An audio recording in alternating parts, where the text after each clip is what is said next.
Anglo-Irish Bank now holds the record for the largest ever corporate loss in Irish history.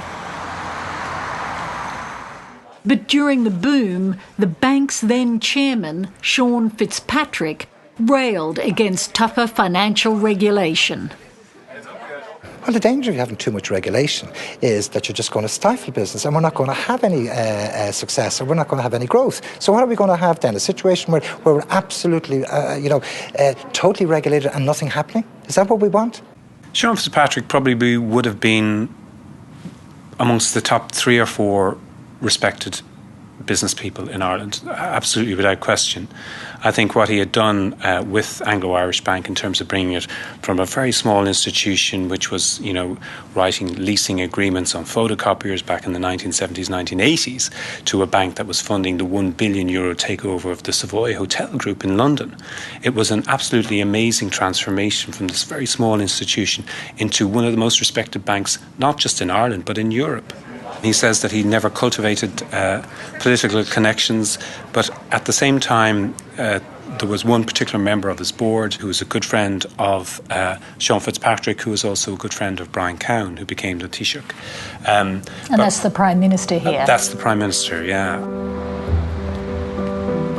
Ireland's former Prime Minister, Brian Cowan, and his long-reigning Fianna Fáil party were cheerleaders for the developers and the banks right up until the crash.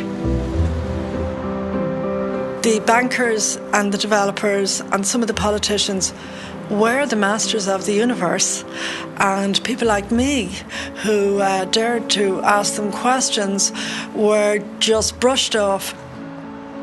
Joan Burton was one of the few Irish politicians who warned of the perils of the boom when she was in opposition. We had a government which was, to a degree, funded by the developers in terms of political donations. And as it were, a three-legged stool or a golden circle, they basically fed each other. Their optimism was boundless. There were no boundaries in relation to financial regulation. And the government then fuelled it with tax breaks for construction. The banks became utterly reckless, and our banking regulation structure failed.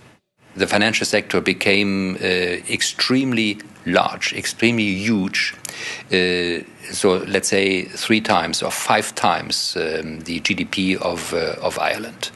And in the case of an accident, the Irish government could not rescue the banking system anymore.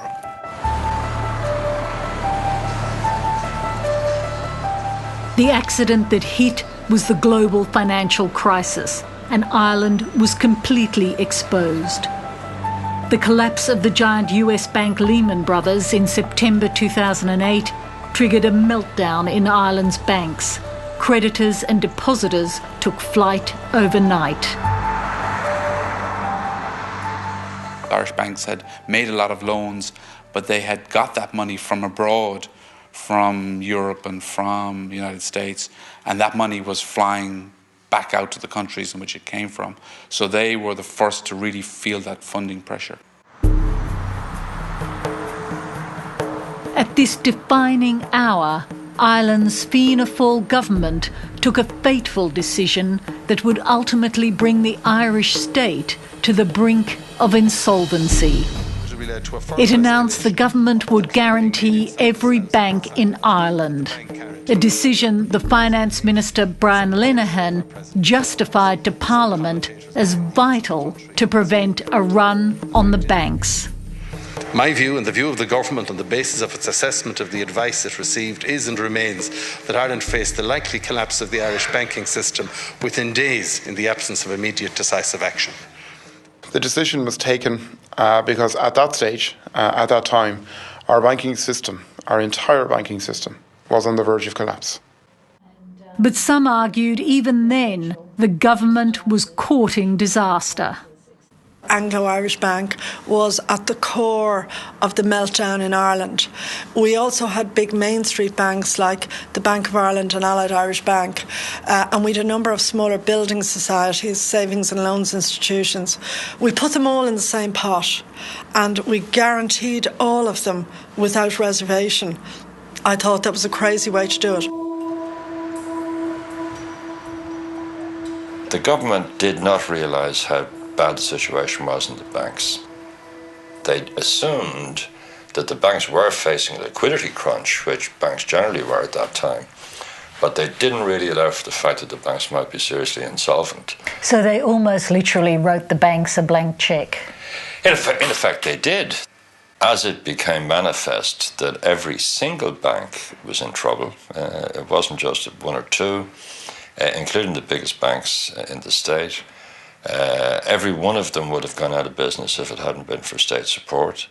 This was the Irish government putting all the debts of the banks onto the quite frail shoulders of Irish citizens and taxpayers, and so far that's turned out to be in the region of 65 billion. By early 2009, Ireland was heading towards the rocks. At this critical juncture, Dr. Alan Ahern, one of the country's leading economists, was called from his academic post in Galway to work as special advisor to the finance minister. So there was a feeling of being in the trenches, wondering what missile would be lobbed in on us today. It was very stressful at that time because the Irish economy was really falling off a cliff. I think we were losing about 25,000 jobs per month, and you could almost feel the economy contracting. In addition, the banks were losing an awful lot of deposits. Foreign depositors were withdrawing the money from the banks, and it was getting more and more expensive for the Irish government to borrow on international markets.